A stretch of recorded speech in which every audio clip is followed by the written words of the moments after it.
বন্যা দুর্গত এলাকা পরিদর্শনে বিজেপি সাংসদ ডক্টর জয়ন্ত কুমার রায়।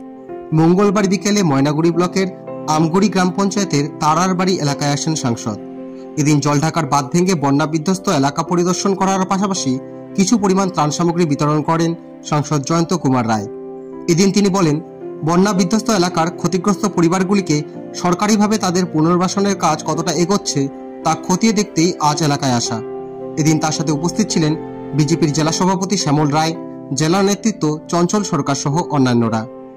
এই যে আমাদের বিভিন্ন জায়গায় যে বন্যায় ক্ষতিগ্রস্ত হয়েছে, বিশেষ করে ময়নাগুড়ি এবং ধূপগুড়িতে সবথেকে বেশি হয়েছে,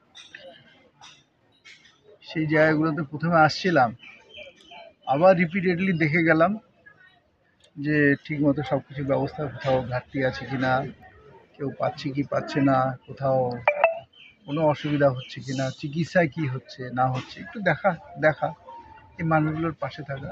আমাদের এমনি পার্টির কর্মীরা বিভিন্নভাবে সবসময় মানে পাশে আছে ওনাদের, একদম প্রথম থেকেই। তো সেটাও তাও কোনো ক্ষেত্রে হয়তো মানে আমাদের তো দলীয় সামর্থ্যেরও তো একটা ব্যাপার আছে। সরকারি সাহায্য যেমন করা উচিত, সরকারিভাবে থাকা উচিত, সেরকম আমরা পাশাপাশি অন্যান্য অনেক কিছু সংগঠনের সাথে আমরা কিন্তু অ্যাক্টিভলি কাজ করে যাচ্ছি সমস্ত জায়গায়। কেন্দ্র থেকে একটা ত্রাণ দেওয়া হচ্ছে, সেটা বিষয়ে কি বলবেন? শুনুন, নিয়মটা হচ্ছে যে এই যে এটা ন্যাশনাল ডিজাস্টার রিলিফ ফান্ড বলে একটা ফান্ড আছে, ডিজাস্টার ম্যানেজমেন্ট ফান্ড। এই ন্যাশনাল ডিজাস্টার ম্যানেজমেন্ট যে সিস্টেমটা, তার মাধ্যমে সেন্ট্রাল গভর্নমেন্ট থেকে স্টেট গভর্নমেন্টকে ফান্ড দেওয়া হয়। এই ফান্ডটা স্টেট গভর্নমেন্টকে প্রায় কয়েক বছরে 5,600 কোটি টাকার মতো দেওয়া হয়েছে।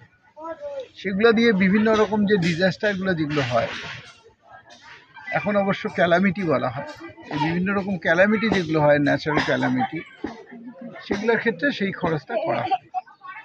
তো এই ক্ষেত্রে তাই সেন্ট্রাল গভর্নমেন্ট দিলেও সেগুলো স্টেট গভর্নমেন্টের মাধ্যমেই ইয়েটা মানে সেগুলো খরচ করা হয়। স্যার, আজকের পরিস্থিতি কেমন দেখলেন? না, এখন একটা জিনিস, এখন মানুষ আগের থেকে হয়তো কিছুটা প্রবলেম কমে গেছে, কিন্তু আপনি বৃদ্ধা দেখুন তো, অসুস্থ মানুষ দেখুন তো, তাদের ঘরটা যতক্ষণ পর্যন্ত না ঠিকমতো হচ্ছে, তৈরি করা হচ্ছে, টেম্পোরারি শেল্টার থেকে যতক্ষণ পর্যন্ত না তাদের নিজেদের শেল্টারে যেতে পারছে, ততক্ষণ পর্যন্ত কিন্তু মানুষের কষ্ট হবে, এটা তো বুঝতেই পারছে, এবং সেই কষ্টে তারা আছে। ধন্যবাদ।